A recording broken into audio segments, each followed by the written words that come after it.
आप उस भावना को जानते हैं जिसके बारे में आप कभी बात नहीं करते। रात में देर हो जाती है, जब बत्तियां बंद हो जाती हैं, जब आप अपना फ़ोन 5वीं बार बंद कर देते हैं, लेकिन फिर भी इसे वापस लेने के लिए खुजली महसूस करते हैं। यह सिर्फ बोरिंग नहीं है, यह केवल बेचैनी नहीं है, यह कुछ गहरा है। आपकी पसलियों के पीछे एक शांत दर्द जो फुसफुसाता है। आप कुछ खो रहे हैं तो आप पीछा करते हैं।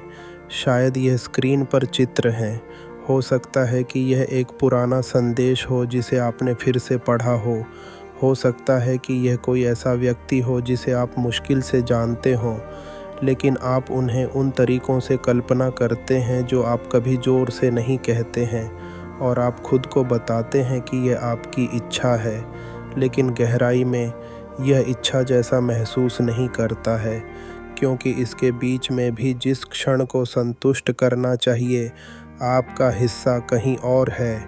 खुद पर नज़र रखें। आश्चर्य है कि आप वास्तव में उपस्थित क्यों नहीं हैं, और जब यह ख़त्म हो जाता है तो आपके पास वही खोखला स्थान रह जाता है, वही प्रश्न, मैं खाली क्यों महसूस करता हूँ।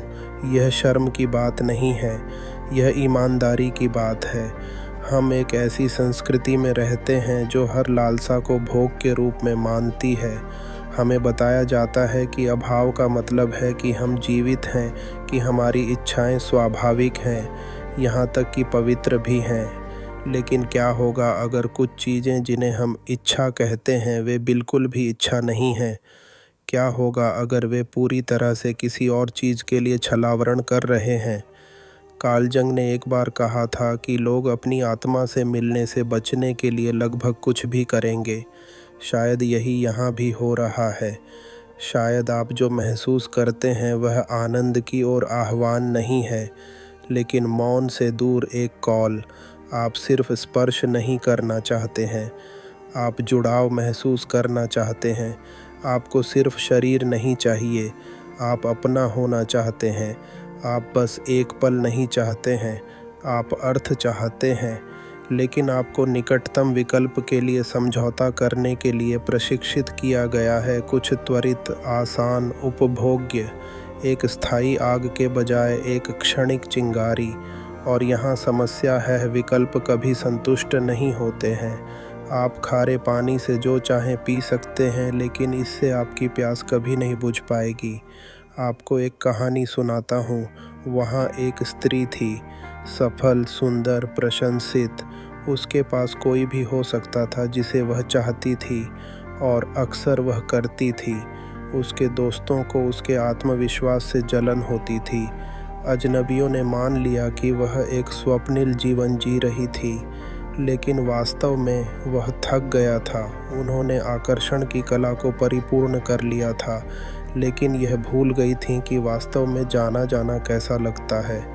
हर मुठभेड़ एक प्रदर्शन था, लोगों को रुचि रखने का एक तरीका, यह साबित करने के लिए कि वह वांछित थी। लेकिन गहराई में वह जुनून की तलाश नहीं कर रही थी, वह सबूत मांग रही थी। सबूत कि वह मायने रखती थी, सबूत कि वह अदृश्य नहीं थी। और फिर भी हर सुबह बाद में वह वैसा ही महसूस करती थी, एक कमरे में अकेला, जो कुछ ही घंटों पहले भीड़ से भरा हुआ था। यह वह वासना नहीं थी जिस पर वह जी रही थी, यह विचलित करने वाला था। यह वह हिस्सा है जिसे हम स्वीकार करना पसंद नहीं करते हैं। वासना शक्तिशाली महसूस कर सकती है, लेकिन इसके नीचे यह अक्सर एक परिहार तंत्र होता है। यह हमें असली सवाल पूछने से रोकता है, मैं अनदेखे क्यों महसूस करता हूँ? बिना उसके लिए प्रदर्शन किए मैं प्यार के योग्य क्यों महसूस नहीं करता? मुझे क्या डर है कि अगर मैं खुद के साथ चुपचाप बैठ जाऊँगा तो मुझे पता चल जाएगा? सच तो यह है कि वासना शायद ही कभी जड़ होती है, यह लक्षण है। असली जड़ डिस्कनेक्शन है दूसरों से, हाँ, लेकिन इससे भी महत्वपूर्ण बात खुद से। पिछली बार के बारे में सोचें जब आपने वास्तव में जीवित महसूस किया था, न केवल उत्तेजित बल्कि जीवित। यह शायद किसी कल्पना या त्वरित रोमांच में नहीं था, यह एक ऐसे क्षण में था जब किसी ने आपको देखा और आपको लगा कि उन्होंने वास्तव में आपको देखा है। शरीर इन क्षणों को याद रखता है, आत्मा भी करती है। यही कारण है कि त्वरित विकल्प कभी भी माप नहीं लेते हैं, वे उस गहराई तक नहीं पहुंचते हैं। जंग कहेंगे कि यह छाया का काम है आपका, वह हिस्सा जिसे आपने छुपाया है, वह हिस्सा जिसे आपने चुप रहना सीखा है क्योंकि यह कमज़ोर है।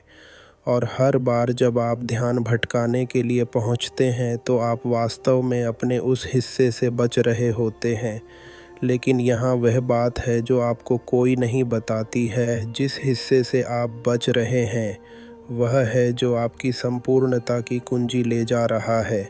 आपकी लालसाएं, आपके आवेग, यहाँ तक कि आपके जुनून वे आपके अचेतन से कोडित संदेश हो सकते हैं जो आपको अपनी ओर वापस खींचने की कोशिश कर रहे हैं। ये एक फायर अलार्म की तरह है जो बंद होता रहता है। आप अपने कानों को ढक सकते हैं या आप यह पता लगा सकते हैं कि क्या जल रहा है। तो क्या होगा यदि आप इससे भागना बंद कर दें? अगर अगली छवि, अगले शरीर, अगली चिंगारी का पीछा करने के बजाय आप रुकते हैं और खुद से पूछते हैं, मैं वास्तव में अभी किस लिए भूखी हूँ? कभी कभी जवाब आपको चौंका देगा।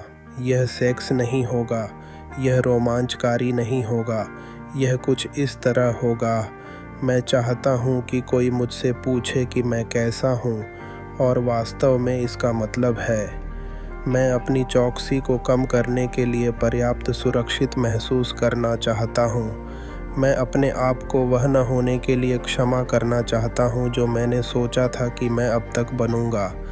ये उत्तर केवल शरीर को पोषण नहीं देते हैं, वे आत्मा को पोषण देते हैं। और यहाँ विरोधाभास है। जब आप आत्मा को खिलाना शुरू करते हैं तो बाध्यकारी वासना अपनी पकड़ खोने लगती है।